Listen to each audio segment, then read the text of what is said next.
Hello అక్కలు, అన్నలు, తమ్ముళ్ళు, చెల్లెలు ఎలా ఉన్నారు? అందరూ బాగున్నారా? నేనైతే సూపర్ కూల్గా ఉన్నాను. And welcome back to our channel series smiles.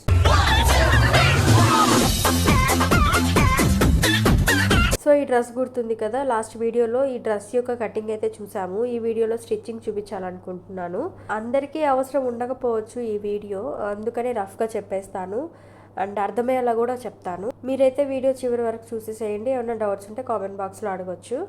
ఇప్పుడైతే నేను ఏం చేస్తున్నా అంటే ఆల్రెడీ కట్ చేసి పెట్టుకొని canvas paper and lining glue వేసుకొని అంటించి పెట్టుకున్నాను కదా, దాని మీదనే స్టిచ్ వేసుకుంటున్నాను అనమాట. ఇది ఫ్రంట్ పార్ట్, నెక్ అయితే స్టిచ్ చేసుకుంటున్నాను అనమాట. ఈ విధంగా స్టిచ్ చేసేసుకొని రివర్స్ చేసేసుకుంటాను అనమాట. తెలిసిన విషయమే కదా, క్యాన్వాస్ పేపర్ లోపలికి రివర్స్ చేసేసుకొని ఇంకా హెమ్మింగ్ లాంటిదో లేకపోతే ఇంకొక స్టిచ్ వేసుకోవడము జరుగుతుంది. ఆ విధంగా చేస్తానన్నమాట.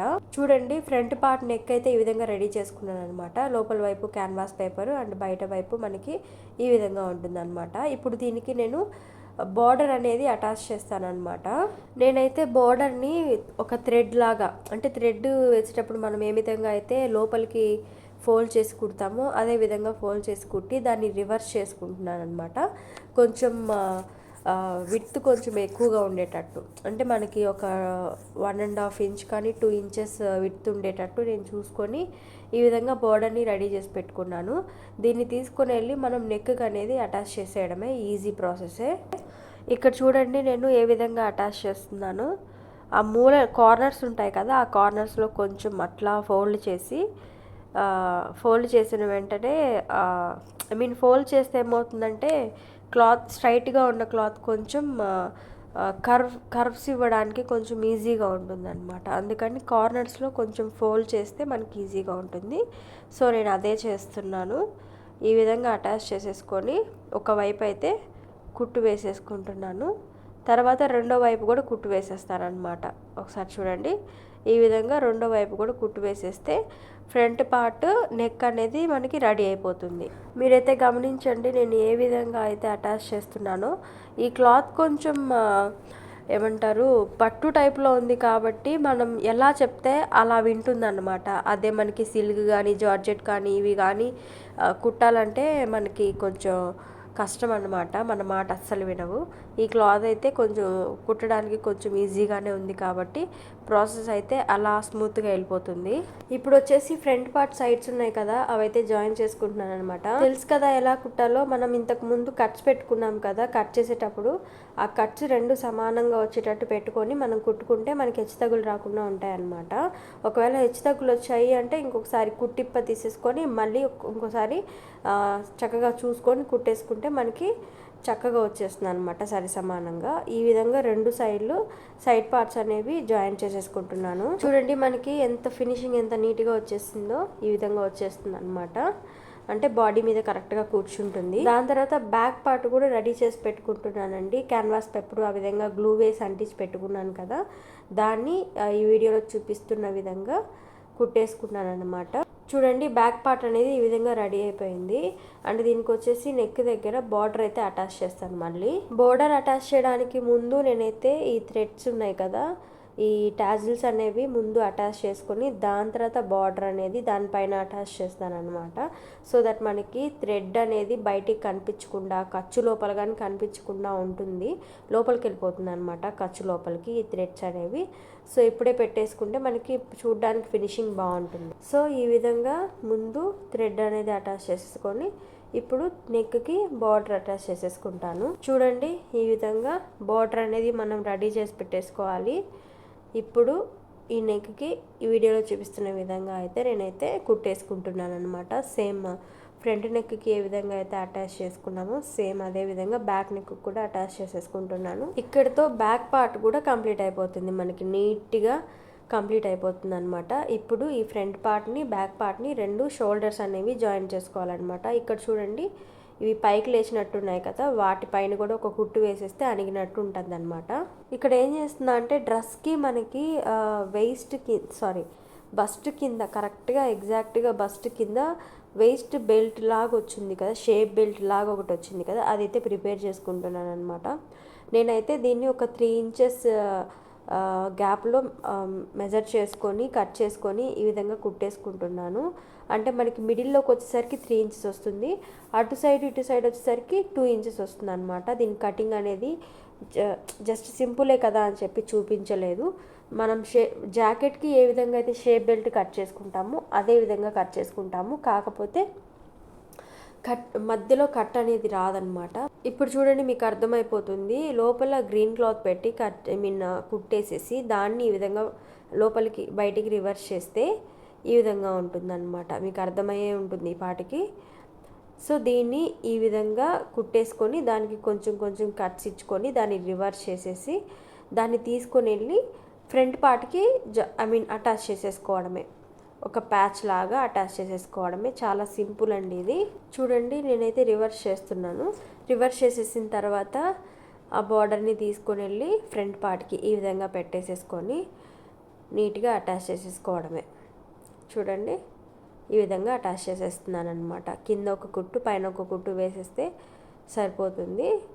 మనకి వేస్ట్కి అండ్ బస్ట్కి ఎంత గ్యాప్ ఉందో మెజర్ చేసుకొని దాన్ని బట్టి మనం ఈ బార్డర్ అనేది రెడీ చేసుకొని అటాచ్ చేసుకోవాలి. ఓకే, ఈ విధంగా అటాచ్ చేస్తానమాట. లుక్ అయితే ఈ విధంగా ఉంది.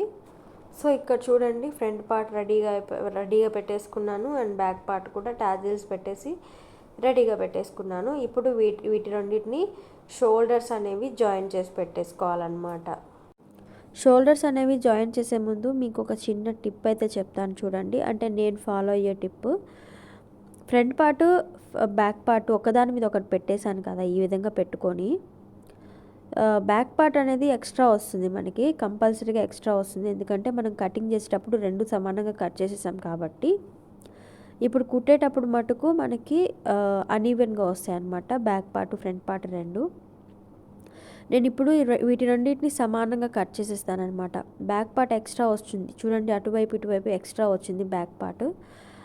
ఆ బ్యాక్ పార్ట్ ఈ విధంగా ఫ్రంట్ పార్ట్ని బేస్ చేసుకొని ఈ విధంగా కట్ చేసేసుకుంటానమాట. అంటే బ్యాక్ పార్ట్ ఫ్రంట్ పార్ట్ రెండు సమానంగా ఉండే విధంగా ఈ స్టేజ్లోనే చూసుకుంటానమాట. ఆ సైడ్ ఈ సైడ్ కట్ చేసేస్తాను. అట్ ది సేమ్ టైం కింద కూడా కొంచెం మనకి అన్ఈవెన్గా వస్తుంది. ఫ్రంట్ పార్ట్ కొంచెం పైకి వస్తుంది, బ్యాక్ పార్ట్ కొంచెం కిందకు వస్తుంది. నేను దీన్ని కూడా కట్ చేసేస్తానమాట. చూడండి అసలు ఏ విధంగా కట్ చేస్తానో ఒకసారి గమనించండి. ఒక 1/2 ఇంచ్ గ్యాప్లో ఫ్రంట్ పార్ట్ బ్యాక్ పార్ట్ రెండింటిని చూడండి 1/2 ఇంచ్ అటు సైడ్ ఇటు సైడ్ 1/2 ఇంచ్ గ్యాప్లో ఈ విధంగా క్రాస్గా కట్ చేసుకుంటూ మధ్యలోకి వచ్చేటప్పటికి ఫ్రంట్ పార్ట్ కట్ చేయను, ఓన్లీ బ్యాక్ పార్ట్ ఎంత క్లాత్ ఎక్స్ట్రా ఉందో అంత క్లాత్ కట్ చేస్తాను. చూడండి జస్ట్ మధ్యలో వరకే, ఈ మధ్యలో వరకు చూడండి నేను కట్ చేస్తున్నాను కదా, అక్కడ మటుకు ఓన్లీ బ్యాక్ పార్ట్ మటుకే కట్ చేసేసి అండ్ ఈ ఎడ్జెస్కి వచ్చేసరికి చూడండి ఇప్పుడు క్రాస్ తీసేస్తాను. గమనించండి ఇక్కడ మటుకు క్రాస్ తీసేస్తున్నాను. చూడండి ఫ్రంట్ పార్ట్ కూడా కలిపి ఒక 1/2 ఇంచ్ గ్యాప్ కట్ చేసేస్తున్నాను. చూడండి ఈ విధంగా కట్ చేసేస్తానమాట. ఈ విధంగా కట్ చేస్తే మనకి అన్ఈవెన్గా లేకుండా బాడీ పార్ట్ అనేది సమానంగా వస్తుందన్నమాట. నేను ఫాలో అయ్యే టిప్ మాత్రం ఇదే, ఓన్లీ డ్రెస్సెస్కి మాత్రమే ఫాలో అవుతాను. ఇప్పుడు షోల్డర్స్ అనేవి ఈ విధంగా జాయిన్ చేసేసుకుంటున్నాను. షోల్డర్స్ జాయిన్ చేసేసిన తర్వాత హ్యాండ్స్ కూడా కుట్టేసుకుంటున్నాను అనమాట. దీనికి సంబంధించిన హ్యాండ్స్ కటింగ్ దీనికి ప్రీవియస్ వీడియోలో అయితే చూపించాను, ఒకసారి చెక్ చేయండి చూడని వాళ్ళు. అండ్ హ్యాండ్స్ కట్ చేసి పెట్టుకున్నాం కదా, వాటిల్ని షోల్డర్స్ జాయిన్ చేసేసిన తర్వాత ఈ విధంగా జాయిన్ చేసేసుకుంటున్నాను అనమాట. హ్యాండ్స్ కూడా అటాచ్ చేసేసిన తర్వాత ఇప్పుడు నేను మెజర్ చేసుకుంటున్నాను. వేస్ట్ ఎంత ఉంది, ఆర్మ్ హోల్ ఎంత ఉంది, హ్యాండ్ ఎంత ఉంది అనేది నేను మెజర్ చేసుకొని ఇంకొకసారి మార్కింగ్ అయితే చేసేసుకుంటాను. మార్కింగ్ చేసుకున్న దాని ప్రకారం అయితే కుట్టేసుకుంటాను అనమాట. అది కూడా ఈ బాడీ పార్ట్కి డౌన్ పార్ట్ అనేది జాయిన్ చెయ్యక ముందు కుట్టుకుంటున్నాను, టోటల్గా కుట్టుకోవట్లేదు. జస్ట్ బస్ట్ వరకు కుట్టేస్తానమాట. మీరు ఒకసారి వీడియోలో గమనిస్తే అర్థమవుతుంది. ఓన్లీ బస్ట్ వరకే, అటు సైడ్ ఇటు సైడ్ కరెక్ట్గా మెజర్మెంట్ ఎంత ఉందో ఆ విధంగా మార్క్ చేసుకొని ఓన్లీ బస్ట్ వరకే ఈ విధంగా కుట్టేసుకుంటాను. కింద అనేది గ్యాప్ అలాగే పెట్టేస్తాను, ఎందుకు అంటే డౌన్ పార్ట్ అనేది జాయిన్ చేయడానికి. ఆ విధంగా బాడీ పార్ట్ రెడీ చేసి పెట్టుకున్న తర్వాత నేనైతే ఈ ఖలీస్ ఈ విధంగా జాయిన్ చేసి పెట్టేసుకున్నాను. ఈ కలీస్ అన్నీ జాయిన్ చేసేది పెద్ద ప్రాసెస్ కాదు, అంత కష్టమైన పని కాదు, ఎవరికి తెలియని విషయం కాదు కాబట్టి నేనైతే చూపించలేదన్నమాట. ఈ విధంగా అన్ని కలీస్ అనేవి జాయిన్ చేసి పెట్టేసుకుంటున్నాను. ఈ విధంగా జాయిన్ చేసి పెట్టుకున్న కలీస్ని తీసుకుని వెళ్ళి బాడీ పార్ట్కి అటాచ్ చేసేసుకోవాలి. దాని తర్వాత లైనింగ్ కూడా అటాచ్ చేసేసుకోవాలన్నమాట. ఇంతటితో ఈ డ్రెస్ కంప్లీట్ అయిపోతుందండి. Body part down part attach చేసేది మటుకు పెద్ద కాంప్లికేటెడ్ వర్క్ అయితే కాదని నేను చూపించట్లేదు అనమాట. అండ్ ఈ డ్రెస్ స్టిచ్చింగ్ చూపించడానికి మెయిన్ రీజన్ వచ్చేసి ఆ షేప్ బెల్ట్ మీకు చూపించాలనుకున్నాను.